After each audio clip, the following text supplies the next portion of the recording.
अस्सलाम वालेकुम students. Second year biology chapter number 15 homeostasis का आज लेक्चर नंबर 3 है। पहले 2 लेक्चर्स हो चुके हैं और आज 3rd लेक्चर है हमारा, जिसमें हम पढ़ेंगे ऑस्मो रेगुलेशन इन एनिमल्स। हमने ऑस्मो रेगुलेशन इन प्लांट्स कल पढ़ा था, आज हम पढ़ेंगे ऑस्मो रेगुलेशन इन एनिमल्स। ठीक है, तो osmo regulation in animals required more critical balance of water and salt. कि एनिमल्स जो होते हैं उनको रिक्वायर्ड है मोर क्रिटिकल, यानी क्रिटिकल है सिचुएशन। इसमें साल्ट और वाटर जो है उन्होंने किस तरह से बैलेंस करना है एनिमल बॉडी के अंदर। ठीक है, तो एनिमल्स जो होते हैं can not be survive without gain and loss of water. Animals जो हैं वो वाटर के गेन और लॉस, यानी कि वाटर जो है हासिल करने और लॉस करने, यानी कि जिस्म से निकालना है, साल्ट्स को बैलेंस रखना है ना बॉडी के अंदर। तो साल्ट्स को बैलेंस कैसे रखते हैं, देखें जब साल्ट्स की मिकदार ज़्यादा हो जाती है तो स्वेटिंग से साल्ट जो होते हैं वो बाहर निकलते हैं, हमारे अंदर स्वेटिंग ग्लैंड्स होते हैं। इसी तरह से जो है यूरिन पास करते हैं, उससे जो सॉल्ट्स होते हैं बॉडी के अंदर फालतू मादे वो बाहर निकलते हैं। ठीक है, तो पानी के बगैर जो है हम सर्वाइव नहीं कर सकते एनिमल्स। ठीक है, एनिमल्स में जो है अब देखते हैं कि क्या क्या कौन कौन से हमने किसको डिस्कस करना है। 2 तरह की इसकी उन्होंने कहा water continuously enter and leave the cell. पानी जो है वो सेल के अंदर इंटर होता है और क्या होता है, लीव करता है, यानी बाहर निकलता है। कल हमने जो हाइपोटोनिक एंड आइसोटोनिक पढ़े थे उनमें हमने यही बताया था कि किसके अंदर से पानी के अंदर साल्ट ज़्यादा होते हैं या जिसके अंदर कम होते हैं। तो उसी चीज़ को लेके ये बात हो रही है कि water continuously enter and leave, कि पानी जो है वो इंटर होता है और बाद में क्या लीव, यानी कि बाहर निकलता है सेल के अंदर से। तो इसके 2 मेथड्स हैं, 2 अप्रोचेज़ हैं। एक है ऑस्मो कॉन्फॉर्मर्स, दूसरी है ऑस्मो रेगुलेटर्स। ठीक है, तो first of all we discuss osmoconformers के ऑस्मो कॉन्फॉर्मर्स क्या होते हैं। तो बात कर रहे हैं हम एनिमल्स की। तो animals which do not require to adjusting, ठीक है, देयर इंटरनल ऑस्मोटिक स्टेट, कि वो animal which do not require क्या करने, actively adjusting their internal osmotic state, कि इन्होंने डू नॉट रिक्वायर नहीं करना, यानी कि ये इंटरनल टेम्परेचर और एक्सटर्नल को यानी कि कोई भी ये आपस में एडजस्ट नहीं करेंगे। क्यों नहीं करेंगे, क्योंकि बॉडी फ्लूइड इनका क्या है, आइसोटोनिक है। तो कल हमने पढ़ा था आइसोटोनिक क्या होते हैं। आइसोटोनिक वो होते हैं जिनके अंदर इंटरनल और एक्सटर्नल इन्वायरमेंट जो हो बैलेंस हो। देखें इनका ये नहीं कर रहा है, क्यों नहीं कर रहा है, क्योंकि इनका इंटरनल और एक्सटर्नल बैलेंस है।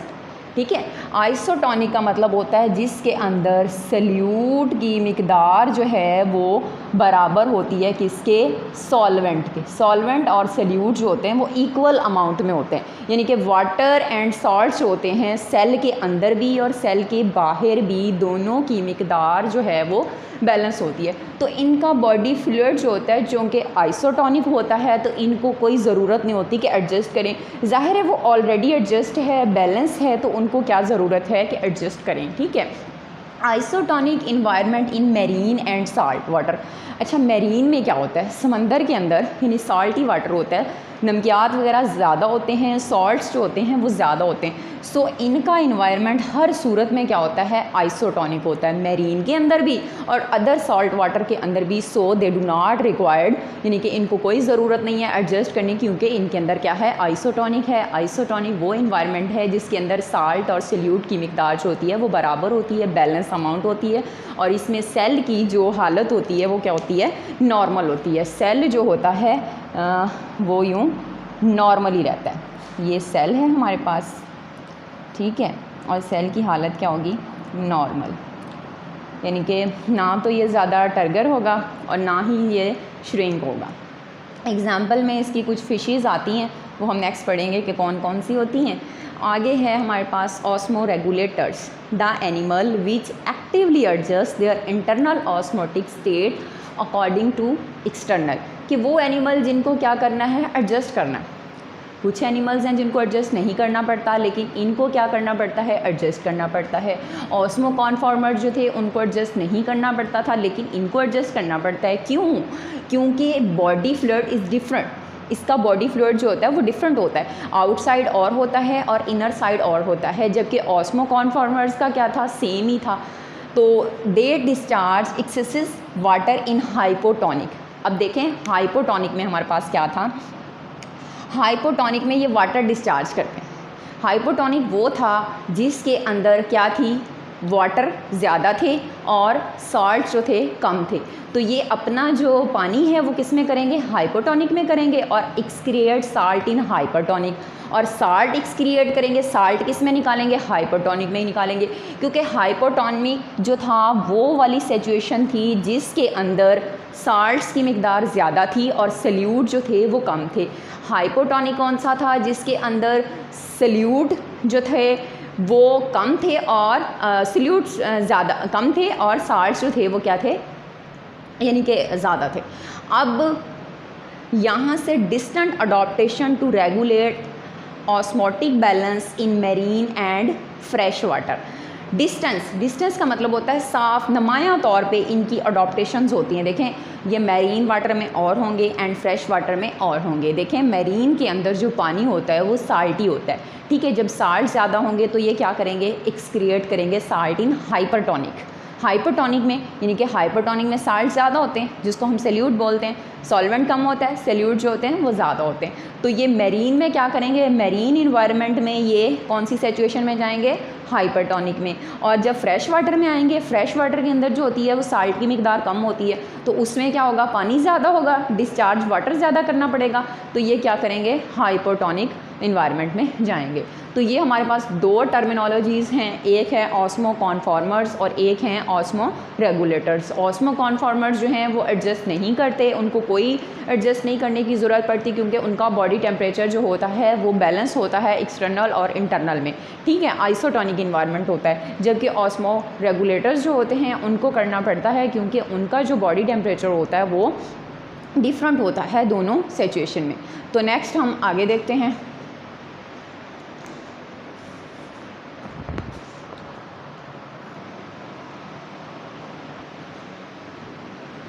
हाँ जी, नेक्स्ट है हमारे पास मेरीन इन्वायरमेंट, ठीक है। ये डिफरेंट इन्वायरमेंट्स में जो ऑस्मो रेगुलेशन एनिमल्स है वो देखनी है मेरीन इन्वायरमेंट। तो मेरीन इन्वायरमेंट के अंदर क्या है, फ़िशेज़ हैं। तो फ़िशेज़ को डिस्कस करना है। हग फ़िशेज़ हैं, कार्टिलेजिनियस फ़िशेज़ हैं और जो है यूरिया रिटेनिंग फ़िशेज़ हैं। तो बॉनी फ़िश नेक्स्ट हम देखते हैं। पहले सबसे देखते हैं कि हग फ़िशेज़ क्या होती हैं। Keep isotonic environment to their surrounding sea water, ठीक है। जैसे पहले बताया था कि ऑस्मो कॉन्फॉर्मर्स में बताया था कि वो जो होते हैं उन्हें एडजस्ट करने की ज़रूरत ही नहीं पड़ती। तो देखें उसमें हग फिशेज़ आती हैं, ये आइसोटोनिक इन्वायरमेंट रखती हैं। आइसोटोनिक में क्या होता है, बैलेंस होता है ना, सल्यूट और साल्ट जो होते हैं वो दोनों क्या होते हैं, बैलेंस होते हैं, यानी कि balance of solute and salt, solute and solvent, sorry, यानी कि सॉल्वेंट एंड सल्यूट की मिकदार जो होगी वो क्या होगी, बैलेंस होगी, ठीक है। तो इसमें आइसोटोनिक एनवायरनमेंट रखते हैं ये सी वाटर के साथ। सी वाटर तो ऑलरेडी उसके अंदर क्या होते हैं, साल्ट ज़्यादा होते हैं। सो इनका अंदर में जो इंटरनल टेम्परेचर होगा उसमें भी साल्ट ज़्यादा होंगे, तो इनका एनवायरनमेंट कैसा होगा, आइसोटोनिक होगा, यानी कि एडजस्ट करेंगे, जो है ये एडजस्टिंग एक्टिविटी कॉन्फॉर्मर्स में आ जाते हैं, ठीक है। नेक्स्ट आ जाता है cartilaginous fishes, lower internal salt concentration than the sea water. अच्छा, इनके अंदर जो है वो लोअर होगा, उसने क्या कहा है, लोअर इंटरनल साल्ट, कि अंदर जो साल्ट है वो क्या है, लो है। तो than the sea water, sea water में क्या होता है, साल्ट ज़्यादा है, जबकि अंदर इनके क्या है, साल्ट कम होगा। तो अब ये क्या करेंगे, kidney and gills excrete salt, तो इनके अंदर जो है वो किडनी और साल्ट जो हैं वो क्या गिल्स जो हैं वो क्या करेंगे, साल्ट को एक्सक्रिएट करेंगे। देखें हमारे अंदर भी जैसे हमारे पास क्या होते हैं, हमारी भी किडनी है जिससे साल्ट जो हैं वो पास आउट होते हैं यूरिन के थ्रू, और उसके बाद हमारे पास होते हैं हमारा लंग्स हैं, गैसेस एक्सचेंज के लिए इस्तेमाल होते हैं, लेकिन इनके पास फिशेस के पास क्या होते हैं, गिल्स होते हैं। ये गिल्स के थ्रू क्या करते हैं, अपना साल्ट जो है वो एक्सक्रिएट करते हैं किडनी और गिल्स के थ्रू। अब किडनी और गिल्स के थ्रू किस तरह से करते हैं कि इनके अंदर जो एक्सक्रिएटरी प्रोडक्ट है, एक्सक्रिएटरी ऑर्गन जो होते हैं इनके क्या हैं, किडनी। अब देखा जाए ये किस तरह से साल्ट को जो है एक्सक्रिएट करते हैं, तो उसने कहा है साल्ट एक्सक्रिएटिंग ऑर्गन्स। साल्ट एक्सक्रिएटिंग ऑर्गन कौन से हैं इनके अंदर, रेक्टल ग्लैंड्स। कौन से ग्लैंड्स, रेक्टल ग्लैंड्स। जैसे हमारे अंदर स्वेटिंग ग्लैंड्स होते हैं, in human beings sweating glands होते हैं, पसीना आता है और पसीने से जो साल्ट होते हैं वो बाहर निकलते हैं। इसी तरह से इनके अंदर कौन से ग्लैंड्स होते हैं, रेक्टल ग्लैंड्स होते हैं। हमारे अंदर स्वेटिंग ग्लैंड्स हैं और उसके अलावा किडनी है, किडनी से यूरिया, अमोनिया और जितने भी टॉक्सिक सब्सटेंस हैं वो यूरिन के थ्रू पास आउट होते हैं। लेकिन फिशीज़ के अंदर किसके थ्रू होते हैं, रेक्टल ग्लैंड से होते हैं। ठीक है, अब रेक्टल ग्लैंड, ये हमारे पास एक फ़िश की डायग्राम बनी हुई है। तो इस तरह से इसके ये फिन्स हैं, पेल्विक फिन्स हैं, ये इंटीरियर फिन्स हैं। यहाँ पे इसके अंदर गिल्स पड़े होते हैं। ठीक है, गिल्स के थ्रू ये क्या करता है, सांस लेती है, यानी गैसेस एक्सचेंज करती हैं। जब ये गैसेस एक्सचेंज करती हैं तो उसमें कार्बन डाइऑक्साइड जो है वो बाहर निकाल देती हैं, और साथ में जब कार्बन डाइऑक्साइड आती है तो साल्ट में जो साथ साल्ट्स की मिकदार होती है वो भी बाहर निकालती है फालतू स्वेटिंग ग्लैंड्स के तौर पे, जैसे हमारे अंदर होता है। इसी तरह से इनके रेक्टल ग्लैंड्स में होता है। अपर कूलम में इनके पास रेक्टल ग्लैंड्स पड़े होते हैं। ये शॉर्ट क्वेश्चन भी आ सकता है कि व्हाट आर रेक्टल ग्लैंड्स, तो आपने बताना है कि salt secreting organs is called the rectal glands. Rectal glands are present in fishes for the exchange of salts, यानी साल्ट्स की एक्सचेंज के लिए ये यूज़ होते हैं। ठीक है, फिशेज यूज़ एक्टिव ट्रांसपोर्ट। इसमें एक्टिव ट्रांसपोर्ट क्या होती है, लोअर से हायर की तरफ, यानी किसी भी चीज़ का जो लोअर से हायर की तरफ जाना है उसको क्या कहते हैं, एक्टिव। और इसमें फिर एनर्जी भी यूज़ होती है, तो यानी ये लोअर से हायर की तरफ लेके जाते हैं। ठीक है, remove salt against the osmotic concentration gradient. अब साल्ट रिमूव करते हैं ऑस्मोटिक कंसंट्रेशन से क्या मुराद है, एक मिकदार से दूसरी मिकदार की तरफ। देखें, अगर इनके अंदर साल्ट जो ज़्यादा है तो ये क्या करेंगे, बाहर एक्सक्रिएट करेंगे। अगर साल्ट कम है तो बाहर से फिर ये अंदर की तरफ लेके जाएंगे। Remove salt against, osmotic pressure के अगेंस्ट करना है। ऑस्मोटिक प्रेशर क्या होता है, डायरेक्टली वाटर जो है एक्टिव ट्रांसपोर्ट से उसमें इंटर होता है। ठीक है, नेक्स्ट है हमारे पास urea retaining marine fishes, low salt in body. इनकी बॉडी के अंदर क्या होता है, साल्ट जो होता है वो लो होता है। ठीक है, urea is adequate concentration, adequate होता है, बराबर मिकदार में होता है। देखें, अब इनके अंदर साल्ट तो लो होता है लेकिन अब यूरिया जो है वो तो बनता है।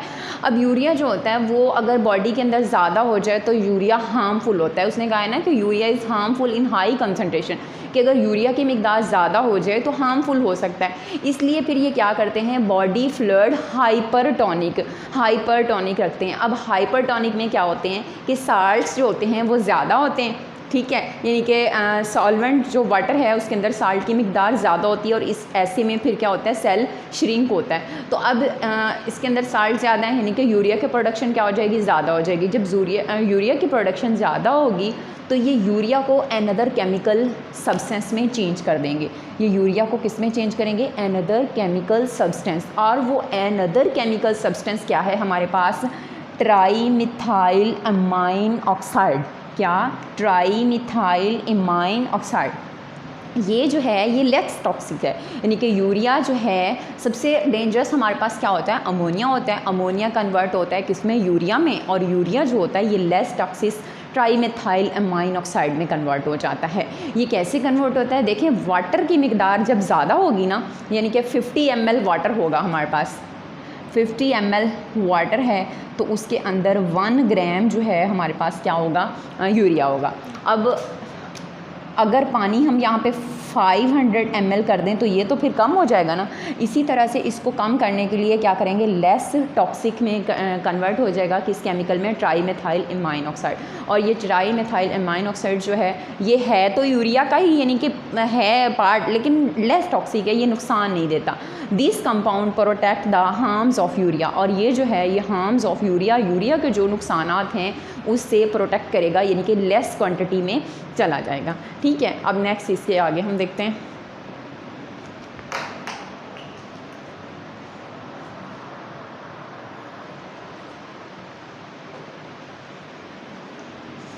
चलें, नेक्स्ट एक टॉपिक हमारा था बोनी फ़िशेज़, यानी कि फ़िशेज़ ने हमने हग फ़िश पढ़ी थी, कार्टिलेजिनस फ़िशेज़ पढ़ी थी और यूरिया रिटेनिंग फ़िशेज़ पढ़ी थी। उनके अलावा हमारे पास क्या है, बोनी फ़िशेज़। बोनी फ़िशेज़ जो थी ना, ये फ्रेश वाटर एंसेस्टर थी। आमतौर पे ना ये फ्रेश वाटर में रहती थी, छोटी फ़िशेज़ थी। तो बाद में इनके यानी अबाव अजदाद यानी कि जो एंसेस्टर थे वो किस में थे, फ्रेश वाटर में थे।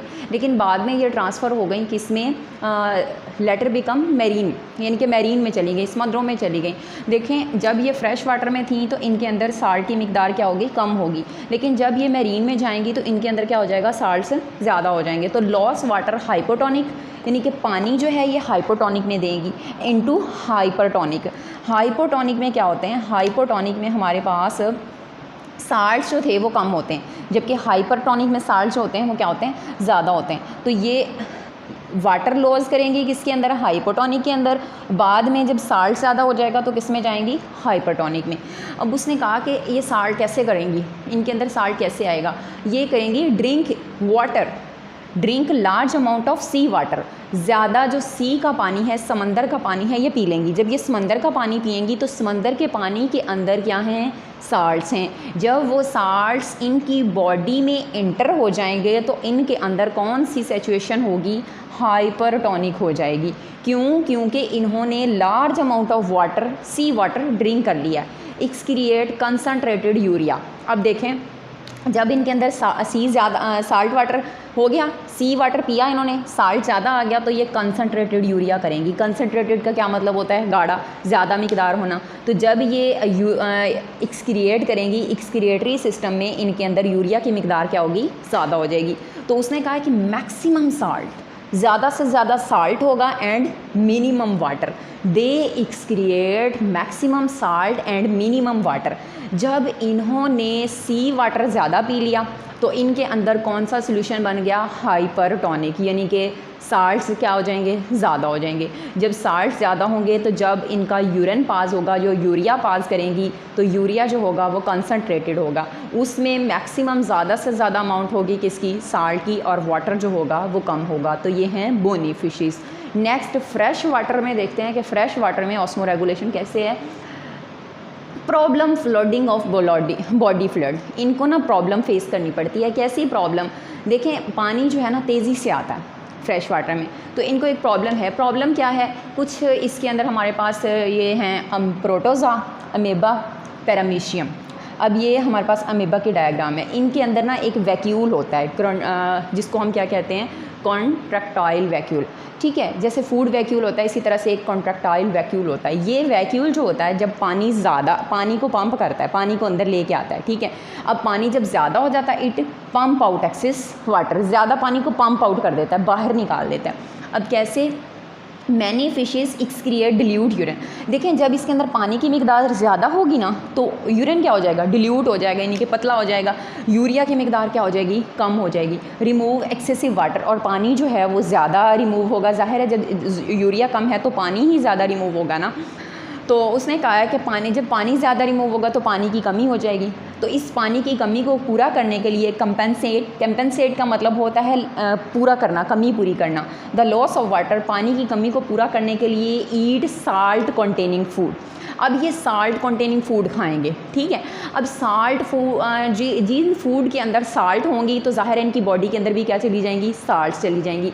जब बॉडी के अंदर साल्ट चली जाएंगी तो यूरिया की क्या होगी, प्रोडक्शन होगी, यूरिया पैदा होगा। तो उसमें ये होगा कि इनका जो यूरिन है वो डिल्यूट से थोड़ा सा कंसनट्रेटेड, गाढ़ा होना शुरू हो जाएगा, यानी कि बचत हो जाएगी अब साल्ट कंटेनिंग।